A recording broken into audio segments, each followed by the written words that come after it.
Bonsoir à tous, bienvenue sur Missunga Télévision dans le cadre de ces programmes Entretien. Et vous le savez, Entretien accorde la parole à nos invités. Question évidemment de se faire connaître à vous, chers téléspectateurs. Et c'est la mission évidemment de votre émission. Vous avez le choix de comment nous suivre. Vous avez nos coordonnées. Il y a par exemple notre chaîne YouTube pour nous suivre sur tout vérité de l'actualité. Il y a notre page Facebook également pour le DK. Tapez Missunga Télévision. Entretien d'aujourd'hui, ça sera avec Madame Patience Issa Moudoumboula avec nous sur ce plateau. Bonsoir et bienvenue, Madame Patience. Bonsoir, merci. Votre patience n'est pas démontrée. Vous êtes arrivé dans nos locaux il y a longtemps et vous avez patienté pour le début de l'émission. Merci pour ça. Alors, je rappelle à nos téléspectateurs, vous êtes opératrice culturelle, manager d'artistes, vous êtes dans le projet culturel également. Vous êtes engagé socialement avec l'ONG Elikia et qui travaille sur la promotion des droits des femmes et des jeunes. Elikia Jeunesse. Elikia Jeunesse, il y a quelque chose à ajouter derrière ça? Non, jusque-là, ça va. Ça va très bien. Et je crois qu'on va apprendre beaucoup de vous tout au long de cette émission. Je rappelle, préparée et réalisée par Elohim Mekan Kolongo. Merci infiniment à nos caméramans qui nous aident à arriver chez vous dans de très bonnes conditions. Madame, on va commencer d'abord par vous connaître, parce que la thématique indique évidemment clairement, mais tout ce qu'on veut savoir, qui vous êtes réellement, Madame Patience Issa. Bon, déjà, je m'appelle Patience Issa Moudoumboula Biba. Patience Issa parce que c'est court, c'est facile à retenir. Je suis, comme vous l'avez bien dit, opératrice culturelle. Formée à l'INA, j'aime bien le mentionner pour quand même mettre en valeur la seule institution qui forme les musiciens, les accompagnateurs de musiciens dans les métiers des arts en Afrique centrale. Donc, je suis passée par l'Institut national des arts où j'ai été formée en administration et gestion d'entreprises culturelles, sportives et de loisirs, ce qui a fait de moi une animatrice de développement, d'où l'initiative de créer Elikia Jeunesse en 2013, qui est une ONG qui travaille dans la promotion des droits des jeunes et des femmes, avec plusieurs activités, mais aussi qui a fait de moi une manageuse dans le secteur culturel. Comme vous l'avez si bien dit, j'ai géré et je gère la carrière des artistes, carrière d'artistes et aussi des projets culturels, notamment Café Culture dont on parlera sûrement tout à Et l'heure. surtout, ça nous intéresse avec ces profils. Pour avoir eu le temps de préparer l'émission avec vous, je suis tombé sur vos images. On peut tout de suite voir les talents, on peut voir le charisme. Et d'où est venu ce travail, toutes ces touches, une passion depuis l'enfance? Pourquoi la culture, d'ailleurs? C'est ça la question. Je ne sais pas si je vais dire que j'ai ça de façon innée, mais je crois que quelque part, oui, je l'ai peut-être de façon innée parce que je suis tombée dedans vraiment par le pire du hasard. J'avais dans ma tête l'ambition de faire les commerciales et mes parents, notamment ma mère, qui voulait que je fasse les commerciales uniques, structurées et tout ça. Moi, je n'avais pas les atouts en mathématiques et tout ça. J'avais du mal avec la section commerciale et je parlais. On m'a appelé Amela Radio quand j'étais plus jeune. Je parlais. Après, j'ai commencé à m'intéresser par le métier du journalisme. Malheureusement, dans le lycée où j'étais, il n'y avait pas d'option littéraire et consorts pour pouvoir m'orienter dans le métier de journalisme. Et ma mère ne voulait pas que je quitte le lycée. Il fallait être dans le lycée. Après, le lycée aller à l'Unikin, vraiment structuré. Dans sa tête, c'était ça. Et le déclic, c'est que j'ai échoué 2 fois au lycée. À l'université, j'ai quand même tenté l'économie. Mais après, je n'étais pas très à l'aise, vu que ce n'était pas mon fort. Il fallait que je change d'institution parce que j'avais quand même commencé dans une université où il n'y avait pas non plus l'orientation journalisme. Il fallait alors que je change. Et j'étais en retard par rapport aux inscriptions cette année-là. Et la seule institution qui a pu me recevoir, puisqu'il y avait encore une marge de temps, c'était l'INA. Et Et mon père a fait l'INA aussi, mais je ne suis pas allée pour papa, j'y suis allée parce qu'il y avait de la place. Et comme il y avait l'animation culturelle, j'en avais entendu parler, je ne savais pas ce que c'était, mais j'avais entendu parler. Et j'ai un peu fait le lien avec le journalisme. Je me suis dit, je serais peut-être bien là-bas. Et quand j'arrive là, je me suis retrouvée. J'avais ma place dedans. Et je pense que c'est de là qu'est parti ce que vous appelez le charisme ou encore le fait que je sois très à l'aise dans le métier. Voilà, le charisme et comme je l'ai dit, les talents en est une chose, mais la carrière en est une autre. Mais quand est-ce que vous avez pris la décision d'entamer une carrière dans ce que vous faites aujourd'hui, Madame Patience? Dès que j'ai compris ce que c'était l'animation culturelle, c'est-à-dire en fréquentant l'INA, j'ai compris que l'animation, ce n'était pas le journalisme. Et il y avait l'option d'entreprise culturelle, sportive et de loisirs. L'animation, je l'avais, j'avais de l'aisance, je ne voulais pas approfondir, je voulais tenter l'autre secteur. Après, il faut aussi dire que depuis toute jeune, j'étais tout le temps aux côtés des artistes. J'étais dans la chorale aussi, à l'église, comme la plupart de... D'ailleurs, dans nos familles, j'étais dans la chorale à l'église. Il y a des travaux pratiques qui m'ont emmené à fréquenter le Centre Wallonie-Bruxelles à l'époque, l'Institut français, à fréquenter des festivals. J'ai pris goût et je me suis dit pourquoi pas, comme j'ai déjà cette aisance-là dans l'animation de terrain et le développement, pourquoi pas explorer l'autre facette de l'animation. Et donc je me suis orientée dans la gestion de carrière. En 2013, c'était ma première expérience dans le management. J'ai travaillé avec un frère de l'église, mais qui est devenu aussi un frère un peu par alliance, qui était mais vraiment talentueux, qui est encore jusque-là. Il s'appelait Paul Kikassa. C'était le premier artiste avec qui je me suis essayé en management. Il faut dire qu'à l'époque, c'était vraiment de l'essai. Je vois ce que ça va donner. Mais... ça m'avait donné envie de continuer parce qu'on va dire que la première activité qu'on a eue, c'était une réussite. Alors, pour la petite histoire, si vous voulez, il est revenu d'une compétition de musique qui réunissait des jeunes talents de l'Afrique. Oui, je pense de l'Afrique, pas l'Afrique centrale, mais de l'Afrique. Et il en est sorti 4e. Mais la voix, il en avait, la prestance aussi, le charisme, comme vous le dites. Et ça lui a valu un peu, je veux dire... de l'attention, ça lui a apporté de l'attention des gens, une petite visibilité à l'époque. Alors on a prévu de faire des concerts. Et le premier, c'était au Centre Wallonie-Bruxelles, puisque je fréquentais quand même l'endroit. Je savais plus ou moins comment ça se passait pour pouvoir faire passer un artiste. Donc on a programmé et le concert était top de Donc, chez top. Je crois que c'était son premier concert, votre première expérience. Non, lui, ce n'était pas son premier concert, mais moi, mon premier... Oui. Ma première expérience de manager, c'était de pouvoir orienter un projet de visibilité pour un artiste qui revient d'un aussi grand projet où il a eu de la lumière au niveau africain, au niveau panafricain, et essayer de le vendre au niveau local.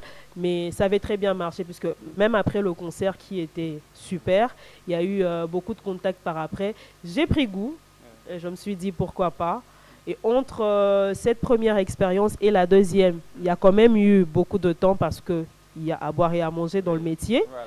Donc, j'avais pris du recul, mais il faut dire que la première expérience m'avait vraiment intéressée. Voilà. Alors, tout ce qui nous intéresse, c'est aujourd'hui parce que vous progressez dans votre carrière. Vous êtes invité de gauche à droite. On aura l'état, évidemment, d'évoquer ça dans cette émission.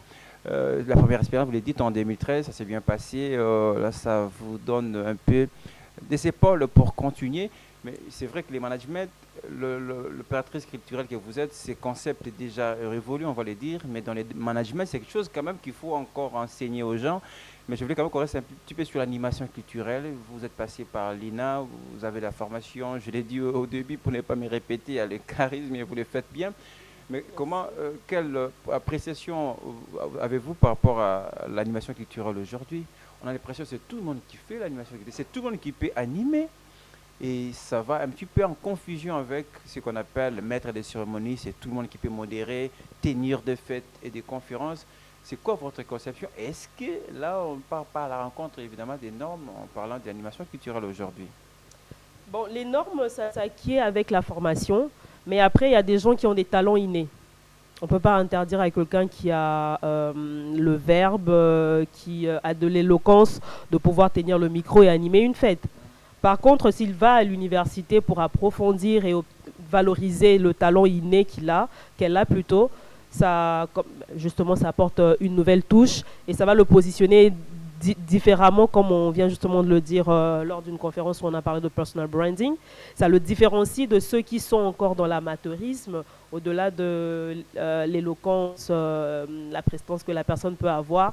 Les techniques qu'on apprend à l'université apportent toujours un plus et ça vous donne une autre visibilité. Moi, mon avis par rapport à l'animation culturelle, je ne sais pas trop ce que je veux dire, mais moi, j'ai appris que l'animation, c'est donner vie. C'est-à-dire que, je vais par exemple parler de mon expérience avec l'ONG. J'avais appris que moi, en tant qu'animatrice, partout où je suis, il faut que je puisse faire la différence. Ça, c'est de un. Deuxièmement, il faut que je puisse changer, apporter un changement. Et on est dans un pays où il y a tellement de problématiques à traiter qu'à l'époque, moi, j'habitais Ngaba. Quand je fréquentais l'INA, vous connaissez la commune de Ngaba. À l'époque, c'était pas encore les Koulouna. J'espère que le nom va venir, mais ce n'était pas encore le nom Koulouna qu'on utilisait, mais il y avait des jeunes gens, des brigands, des gens qui volaient, qui faisaient pas mal de choses. Et il y avait aussi une croissance de taux de violence faite aux femmes. Donc je me suis dit, je suis animatrice, il faut que j'apporte un changement. Je suis dans un milieu où les problèmes sont criants, ils sont visibles. Quel est mon rôle en tant qu'animatrice? Donc j'ai pris toute ma formation, parce que j'étais encore sur le banc de l'université, j'ai pris au sérieux ma formation. J'ai essayé de puiser dans ma formation les stratégies, les éléments, les outils, les méthodes d'animation comme on nous l'enseigne pour pouvoir justement apporter ma pierre, pour espérer apporter un changement dans ma communauté. Je me suis dit, en créant une organisation, je peux réunir les jeunes comme moi, qui pensent comme moi, qui réfléchissent comme moi pour qu'ensemble, qu'on puisse réfléchir sur ce qu'on peut faire pour notre communauté et essayer de ramener ces jeunes-là qui se perdent à la raison. Et donc, on s'est dit qu'on va militer dans la promotion des droits des jeunes et des femmes, puisque dedans, il y a le droit à l'éducation. Tout à fait, ça nous amène déjà vers l'ONG, mais j'aimerais d'abord, avant qu'on y arrive, puisque ça va faire l'objet tout à l'heure, mais moi, ce qui m'intéresse, parce que l'animation, de manière générique, vous le savez, tout le monde aujourd'hui anime, mais la conséquence, c'est que si quelqu'un veut vous inviter ou peut-être prendre vos services pour animer son événement, quand même, ça sera dans les normes, puisque vous avez étudié ces métiers. Par contre, si vous demandez cher et que vous coûtez cher, Madame Patience, il va aller chercher quelqu'un qui est dans le matérialisme. Évidemment, la conséquence, c'est que ceux qui ont appris les métiers, ceux qui ont fait l'université, commencent à perdre des marchés. Je voulais aussi votre point de vue par rapport à cela. Ah, je comprends mieux la question. Déjà, avant de répondre directement à ce que vous dites, j'aimerais préciser qu'il y a une différence entre maître de cérémonie et un animateur, je précise, de développement. Voilà, aujourd'hui, c'est dans la confusion. On est presque dans la confusion. Justement, on est dans l'animation de développement. Dans l'animation, il y a plusieurs branches, il y a plusieurs activités, il y a plusieurs outils et plusieurs méthodes. Le MC, c'est un animateur parce que c'est quelqu'un qui sait user du verbe, qui a de l'éloquence, qui sait se tenir devant le gens. Et je pense que tout animateur peut le faire du moment où elle a la facilité de pouvoir s'exprimer dans une quelconque langue. Si c'est une fête en lingala et que la personne est à l'aise, elle peut le faire. Par contre, il y a des éléments plus importants que juste le fait d'être soit chroniqueur ou MC. Dans l'animation culturelle est vaste. C'est pour ça que j'essaie de décortiquer ce que j'ai fait en tant qu'animatrice de développement, c'est apporter un changement dans ma communauté. Et je suis appelée à parler. Il faut que je sache, il faut que j'aie du courage, il faut que j'aie les techniques et les méthodes pour pouvoir concevoir un message à transmettre aux gens. Déjà, ça part de là. Et puis, le message, une fois le message conçu, il faut le transmettre. Et les canaux de transmission, ça peut être soit le journal, l'animation à la télé, comme vous le faites, télé, radio ou même sur les réseaux sociaux aujourd'hui. D'ailleurs, qui domine. Hein. Voilà, ou encore les conférences et ainsi de suite. Ça, ce ne sont que des canaux par lesquels nous passons pour pouvoir transmettre le message qui a été conçu par les techniciens en amont. Je vous rappelle, si vous nous prenez un cours, nous recevons pour vous Madame Patience Issa, qui est une opératrice culturelle. On essaie un petit peu de parler de son histoire, de son parcours. Mais je voulais quand même, pour concilier tout cela en image, je vous proposer un extrait de Madame Patience, je rappelle, animatrice culturelle. Et pour question de vous donner l'idée, et puis on va se retrouver juste après pour la suite de cette émission. Ça se passe dans vos écrans grâce à Elohim Kakolongo. Regardez. Fally Poupa qui est aujourd'hui, c'est pas le Fally Poupa de 2006. Je suis désolée si les Warriors sont dans la salle, mais en 2006, Fally avait du mal à parler français. Fally ne parlait pas anglais en 2006. Aujourd'hui, ça lui a pris du temps, mais au départ, il avait une vision, il savait où est-ce qu'il voulait aller. Ah, Paris, Morgan, ah, yo, yo. Je pense que les gens se rappellent, mais là, je sais que Madame Malik, elle est très ouverte, elle est très réactive. Je placerai votre nom dans ma chanson et je viendrai vous voir après. Vous n'avez pas beaucoup de connaissances, vous n'avez pas beaucoup d'atouts. Je travaille dessus, ça me prend le temps que ça prendra. Le but, c'est que je devienne ce que je me suis promis de devenir. Et par la suite, lorsque je suis en train de poursuivre mon voyage, ce que je fais, ce n'est pas seulement mon accoutrement, ce n'est pas seulement mes mots, mais c'est toute ma vie qui doit s'accorder à la vision que j'ai. Aujourd'hui, je vais par exemple vendre mon profil, si je vais vendre mon profil de coordonnatrice d'une ONG, je ne viendrai pas à la conférence, bien qu'étant manager d'artiste, en pantalon coupé, griffonner ou faire de l'art abstrait, et que vous voulez vous essayer dans le réalisme, soit vous vous formez, soit vous ne faites pas, ou vous ne vous vendez pas selon ce que vous n'êtes pas. Puisque si vous êtes... Madame Patience, vous parlez de votre expérience, de ce que vous avez fait pour arriver, et quels sont les secrets?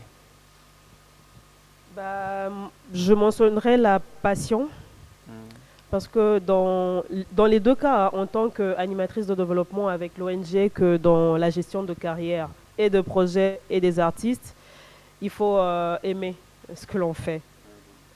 Autrement, vous n'avancez pas, vous allez abandonner puisque c'est difficile. Déjà, le secteur culturel, je dis c'était aujourd'hui parce qu'il y a une loi qui a été officiellement votée. On va dire merci et chapeau à la ministre Elébé, Madame Yolande Elébé. Notre secteur a été, il y a longtemps, laissé pour compte. Il n'y avait aucune structuration et derrière, on a souffert de manque de financement, manque d'accompagnement, manque de formation. Nous, on a dû se former sur État. On a dû recourir à l'Internet pour avoir certaines informations ou poser des questions aux gens qu'on a vu faire. On a dû se former comme ça. Au-delà de la formation à l'Institut qui vous donne la théorie, puisque n'ayons pas tous les équipements qu'il faut pour pouvoir vous donner la formation comme il se doit, vous devez, après l'Institut, aller vous former à la pratique. Il s'agit de gérer un artiste, de gérer une carrière d'artiste. Comment vous faites? Vous n'allez pas vous essayer puisque c'est sa carrière, c'est sa vie. Vous ne faites pas il y a même votre carrière qui est en jeu. Si ça marche ou pas avec lui, bon, effectivement. Il y a votre image, il y a votre réputation qui est en jeu. Il y a l'image et la réputation de l'artiste ou du projet. Donc, vous avez intérêt à réussir.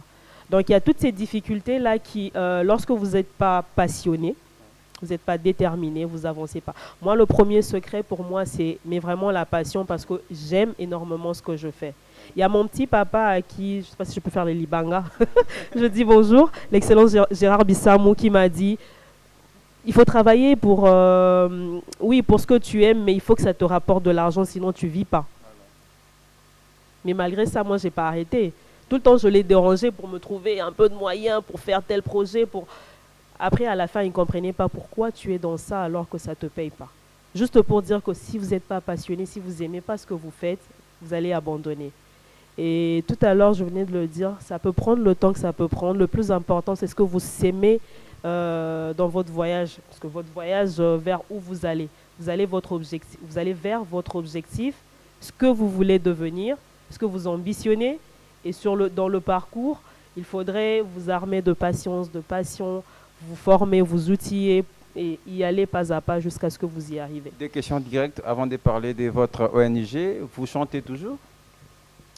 Parce Sous que la tout douche, à l'heure, dans voilà, la à cuisine, l'essai, oui. Vous avez commencé à chanter. Vous avez commencé l'élément par chanter ouais. aussi. Sous la douche, aujourd'hui sous la douche et dans la cuisine. Mais non, je ne fais pas en carrière professionnelle. Et, puisque vous l'avez dit au début, vous avez fréquenté des chorales. C'est tout ce qui explique la liaison que vous avez avec la musique, ou vous êtes aussi passionné de la musique? Je suis passionnée de la musique. Il n'y a rien qui me détend comme la musique. Je peux être triste, je peux être en colère, je peux être en manque, je peux avoir tous les soucis du monde. J'ai ma musique, ça m'apaise, soit je m'endors, soit je change carrément, ça me change carrément les idées. J'aime la musique, mais il y a aussi, oui, ce rapprochement-là avec la musique dès mon jeune âge à l'église, et aussi le fait que juste après, j'ai pas arrêté la musique quand je suis arrivée à l'INA, hein, j'ai continué avec la chorale justement à l'église. Et après, le contact avec les artistes, vraiment dans le monde professionnel, ça m'a encore encouragée à continuer. Est-ce que ce travail vous paye? Est-ce que ce travail vous paye bien? Le travail ne paye pas bien.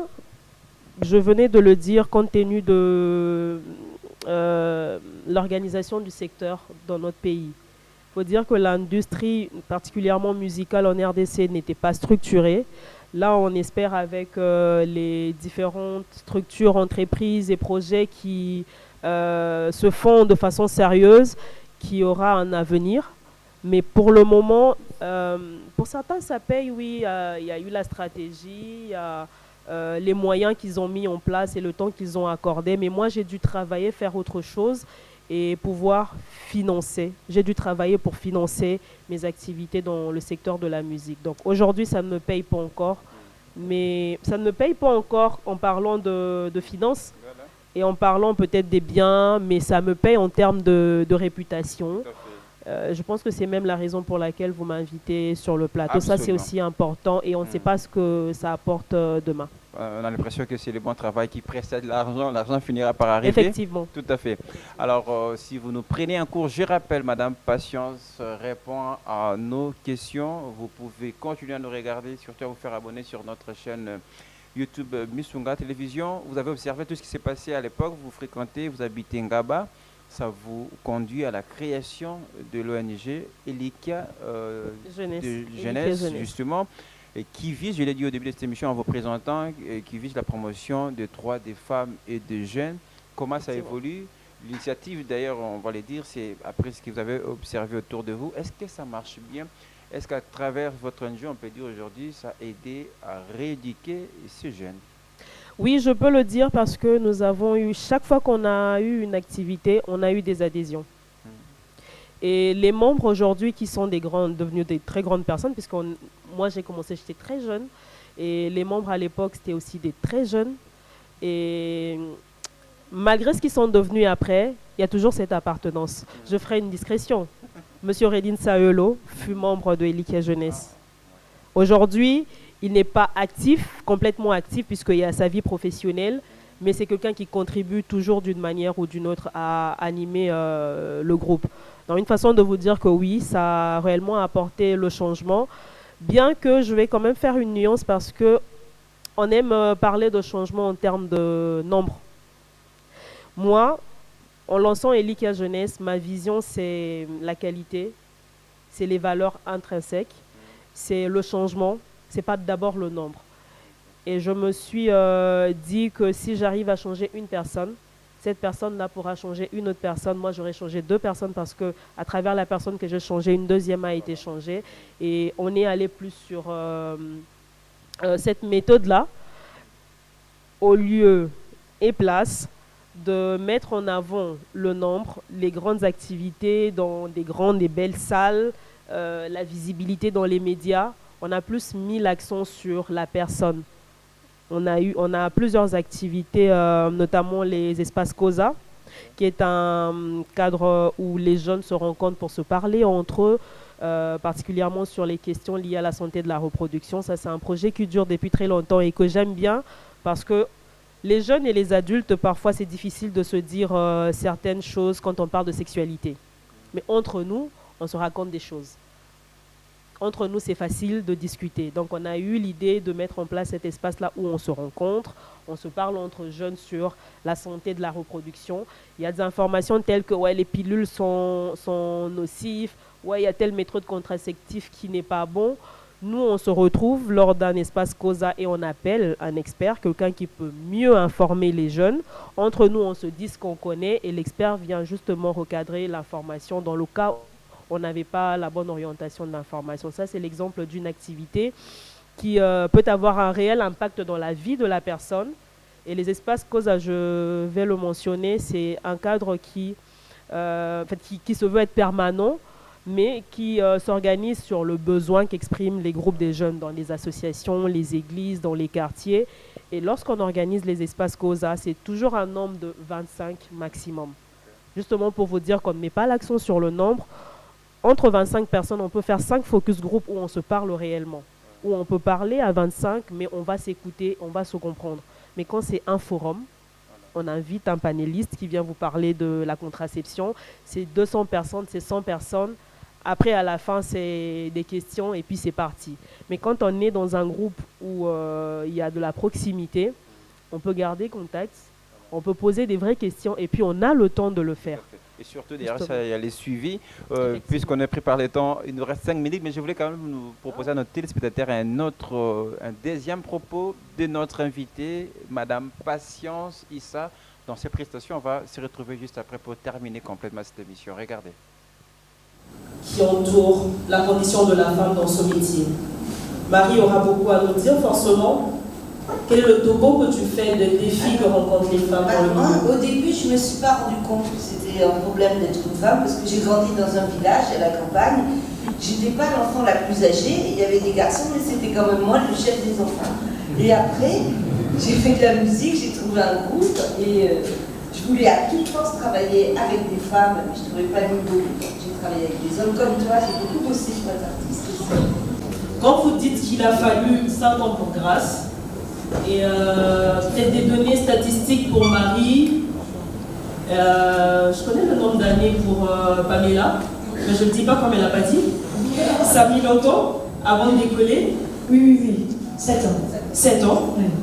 Est-ce que c'est parce que vous êtes femme, ou est-ce que vous ne pensez pas que les hommes aussi prennent du temps avant de s'affirmer et de mériter leur place?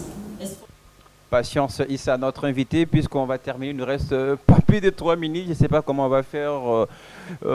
Parlez-nous rapidement des groupes Laser, justement, qui est dans le management, la promotion, surtout la gestion des carrières, c'est là où qui attire mon attention évidemment. Depuis 2024, vous avez mis en place, mais aussi à côté, les cafés culturels. Comment vous faites pour gérer tout ça? J'ai le temps parce que je m'organise. En fait, l'Azir Group, je vais bien prononcer comme vous avez massacré. Je m'excuse. L'Azir, c'est un mot en Kibunda. Je ne sais pas si vous connaissez, c'est une langue du Bandundu, du grand Bandundu. Ça signifie donnant l'or de la lumière. L'Azir, c'est comme ça que ça se prononce. Nous sommes orientés plus sur la gestion de projets. C'est pour ça que nous avons mis en place Café Culture depuis mars 2024. Qui est une série au fait des rencontres entre opérateurs culturels. L'objectif c'est de pouvoir parler des différents problèmes qu'il y a dans notre secteur et d'apporter des propositions qui seront par la suite repris dans une sorte de mémo que nous mettons à la disposition et des autorités et des opérateurs pour que ça serve à chacun à son niveau, que ce soit pour la conception des projets, que ce soit pour la prise des décisions et ainsi de suite. Donc nous avons consacré les 4 premiers numéros au secteur du numérique. Nous avons parlé du numérique et de la musique, du numérique et du cinéma, numérique et les arts de la scène, et numérique et littérature d'ailleurs. Prochainement, nous parlerons du tourisme parce qu'on vient d'avoir un accord. Si jamais nous arrivons à arracher la disponibilité de Madame la PCA de l'ONT, nous allons orienter la prochaine discussion sur le tourisme. Donc l'idée de Café Culture, c'est qu'on se retrouve de façon régulière. Ce n'est pas un forum annuel où on se retrouve une seule fois l'année, mais chaque mois ou chaque 2 mois, nous nous retrouvons pour parler d'un problème et essayer de Merci Madame Patience, en 30 secondes. qu'est-ce qu'on peut comprendre dans la gestion des carrières des artistes? On l'a reconnu tout à l'heure, c'est un risque aussi à prendre ou à laisser. Mais comment vous faites pour gérer déjà dans votre parcours, dans votre activité, vous avez déjà géré quel artiste, peut-être des renommés? Je citerai P. James parce que c'est quand même avec lui qu'on a été un peu mis en lumière. Ok. Ça boite encore un peu, faute de difficultés qu'il y a à pouvoir avoir accès aux ressources, que ce soit techniques, financières, ainsi de suite. Mais quand vous parlez de secret ou de comment faire, je pense que le secret, c'est dans la passion, comme je l'ai dit, que ce soit pour l'artiste, que pour moi, le manager, l'artiste. Mais qu'est-ce que vous apportez particulièrement à l'artiste? Déjà, c'est l'orientation de sa vision. Ok. L'artiste a une vision, comme je le disais, l'artiste a une envie, l'artiste a le talent. Déjà, là-bas, c'est le talent, ensuite la vision. Et avec moi, le travail que nous faisons, c'est toute la gestion, c'est-à-dire on étale la vision sur un certain nombre d'années. On essaye d'analyser tout ce qu'il y a comme opportunité autour de nous et on va vers ces opportunités-là parce que le but, c'est de mettre en lumière l'artiste et son œuvre. Oui. Et c'est là que ça va vendre. Mais en fait. c'est du 50-50. Ça dépend, ça se discute. Ça dépend, ça se discute. Alors peut-être quelque chose qu'on n'a pas dit au-delà de votre parcours extraordinaire, si je peux me permettre. Oh. Madame Patience est aussi mariée. Comment vous faites la part des choses? Je ne On suis pas termine encore par là. mariée, mais on voit. La part de choses, Oh. je pense que c'est dans l'organisation. Oui. C'est comme dans tous les métiers. Hein. Vous êtes journaliste, vous, Vous ne avez faites la pas famille. peur aux hommes de vous approcher Je en ne sais disant pas, que je vous pense êtes, qu'il faut poser la question aux hommes. indépendante peut-être. Je pense qu'il faut poser la question aux hommes. Mais vu qu'il y a quand même quelqu'un qui est là, je pense que non. Il n'a pas eu Alors, peur. on termine par un dernier conseil à tous ceux qui nous ont suivis, à tous ceux qui espèrent et qui songent à la carrière, voilà, en culture, en animation, etc. Quel serait votre conseil? C'est par là que nous allons terminer complètement l'entretien de ce soir. Aux artistes, moi j'aimerais donner un encouragement parce que nous sommes un pays de talent. Il ne faudrait pas que les artistes doutent de leur talent. Par contre, la chose que j'aimerais que les gens retiennent, c'est qu'il faut se former, que ce soit les artistes dans d'autres domaines. Il faut savoir les rouages de son métier. La musique a des principes. La musique se fait sur base des techniques. Il faut les connaître. Lorsque vous avez la maîtrise de ce que vous faites, vous êtes fier de vous présenter devant les gens et dire que je suis artiste parce que vous savez que vous êtes capable de défendre ce que vous dites. Et c'est aussi la raison pour laquelle, avec Café Culture, prochainement, en dehors du numéro sur le tourisme, nous allons consacrer les prochains numéros sur les séries des formations dans différents métiers de la culture. Merci beaucoup, Madame Patience Issa Moudumbula. C'est moi qui vous C'est un grand remercie. plaisir de vous recevoir. Je rappelle, vous êtes opératrice culturelle, manager d'artistes projets culturels. Vous êtes engagée socialement avec l'ONG Elikia Jeunesse qui œuvre dans la promotion des droits des femmes et des femmes et des jeunes. C'est très important. En une seule émission, ça sera difficile de tout décortiquer. Donc, on se quitte dans l'espoir de vous retrouver prochainement et surtout continuer à échanger autour de votre carrière. Bon courage à vous, madame. Merci beaucoup. Merci à la réalisation de Elohim Kakolongo. L'entretien de ce soir est terminé. Émission à retrouver, à rediffuser plusieurs fois sur notre chaîne YouTube. À très bientôt avec le même plaisir.